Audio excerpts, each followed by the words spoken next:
অনেক সময় চিকেন অথবা বিফ কাবাব তৈরি করলে কাবাব খাবার সময় বোঝাই যায় না কাবাবের ভেতরে বিফ অথবা চিকেন ব্যবহার করা হয়েছে।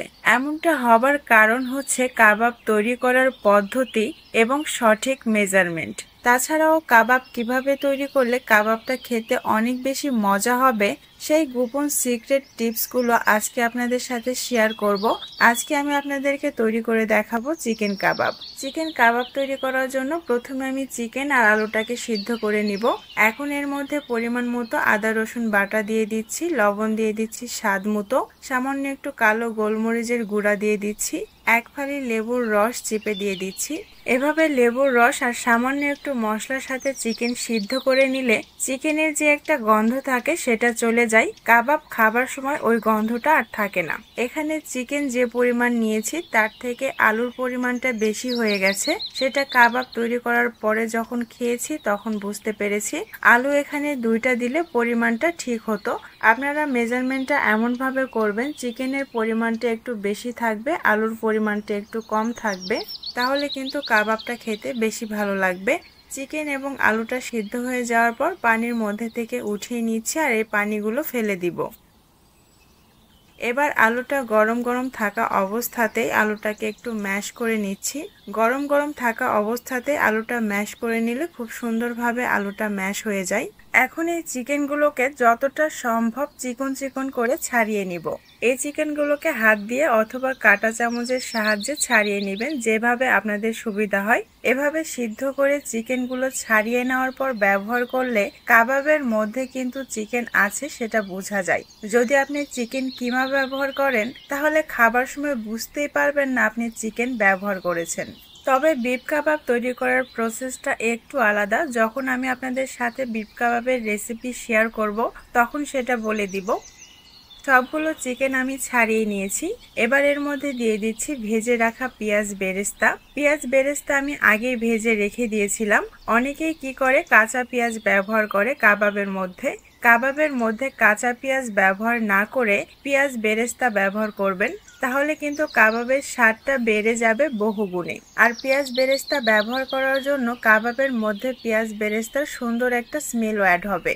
কাঁচামরিচ কুচি দিয়ে দিচ্ছি স্বাদ অনুযায়ী, আদা রসুন বাটা দিয়ে দিচ্ছি 1 টেবিল চামচ, লবণ দিয়ে দিচ্ছি স্বাদ মতো, ভাজা ধনের গুঁড়া দিয়ে দিচ্ছি 1/2 টেবিল চামচ, কাবাব মশলা দিয়ে দিচ্ছি 1 টেবিল চামচ। কাবাব তৈরি করার ক্ষেত্রে অবশ্যই কাবাব মশলাটা ব্যবহার করবেন, স্কিপ করলে কাবাবের স্বাদ কিন্তু খুব একটা ভালো আসে না।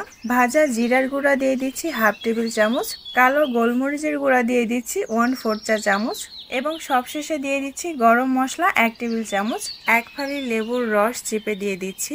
এরপর আমি 1 টেবিল চামচের মতো চিনি ব্যবহার করব। কোনোভাবেই চিনির পরিমাণটা কিন্তু বেশি দেওয়া যাবে না। সামান্য পরিমাণে চিনি ব্যবহার করলে কাবাবের স্বাদটা কিন্তু অনেকটাই বেড়ে যায়। এখন সবকিছু একসাথে খুব ভালোভাবে মাখিয়ে নিব। সবকিছু মিশাতে মিশাতে আপনাদের সাথে একটা টিপস শেয়ার করি। আদা রসুন বাটা যখন একসাথে ব্যবহার করবেন, আদা আর রসুনের পরিমাণটা ব্লেন্ড করার সময় 60:40 নেবেন। আদা নেবেন 60%-এর মতো, রসুন নেবেন 40%-এর মতো। অর্থাৎ আদা যতটুকু নেবেন তার থেকে রসুন কিছুটা কম হবে। এভাবে আদা রসুন বেটে নিলে আদা আর রসুনের পরিমাণটা একদম ঠিক থাকবে। সবকিছু খুব ভালোভাবে মিশিয়ে নিয়েছি। এখন আমি কাবাব তৈরি করে নিব। কাবাব তৈরি করার সময় অনেকেরই কাবাবের ফিনিশিংটা ভালো আসে না, অর্থাৎ সাইডগুলো একটু ফেটে ফেটে যায়। কাঁচা পেঁয়াজ ব্যবহার করলে এবং পেঁয়াজগুলো মিহি করে কুচি করে না ব্যবহার করলে কিন্তু এমনটা হয়। পেঁয়াজ বেরেস্তা ব্যবহার করলে কাবাব তৈরি করার সময় কাবাবের ফিনিশিংটাও সুন্দর আসবে আর স্বাদটাও কিন্তু ভালো আসবে। এখন আমি এই কাবাবগুলোকে ভেজে নিব। এখানে আমি একটা ডিম নিয়েছি। ডিমের মধ্যে চাইলে লবণ আর সামান্য একটু কালো গোলমরিচের গুঁড়া ব্যবহার করতে পারেন, তবে আমি কিছুই ব্যবহার করছি না।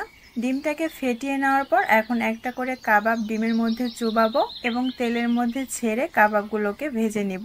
চাইলে এ পর্যায়ে কাবাবগুলোকে না ভেজে ডিপ ফ্রিজে ফ্রোজেন করে রাখতে পারেন। ফ্রোজেন করে রাখার জন্য যে কোনো ট্রের উপরে কাবাবগুলো ছড়িয়ে দিতে হবে যেন একটার সাথে আর একটা লেগে না থাকে। তারপর ডিপ ফ্রিজে রেখে দিয়ে যখন কাবাবগুলো ফ্রোজেন হয়ে যাবে তখন একটা এয়ারটাইট বক্সে অথবা পলির মধ্যে ভরে কাবাবগুলো সংরক্ষণ করে রাখতে পারবেন দীর্ঘদিন পর্যন্ত। যখনই খেতে মন চাইবে তখনই কিন্তু কাবাবগুলো বের করে নর্মাল টেম্পারেচারে আসার পর ভেজে নিলেই তৈরি হয়ে যাবে কাবাব। কাবাব কিভাবে ফ্রোজেন করতে হয় সেটা আমি আরও অনেক ভিডিওতে আপনাদের সাথে শেয়ার করেছি। আজকে শুধু মুখেই বলে দিলাম। কাবাবগুলো যখন দুই পাশে সুন্দর একটা কালার চলে আসবে তখন এই কাবাবগুলোকে উঠিয়ে নিচ্ছি। আজকে তাহলে এখানেই বিদায় নিচ্ছি। শীঘ্রই ফিরবো নতুন কোনো রান্নার রেসিপি নিয়ে। সেই পর্যন্ত লাইক, কমেন্ট এবং সাবস্ক্রাইব করে রেসিপি বাই আনাবিয়ার সাথেই থাকবেন। নতুন ভিডিওর আপডেট পেতে পাশে থাকা বেল বাটনটি ক্লিক করে রাখবেন। দেখা হবে পরের ভিডিওতে। আল্লাহ হাফেজ।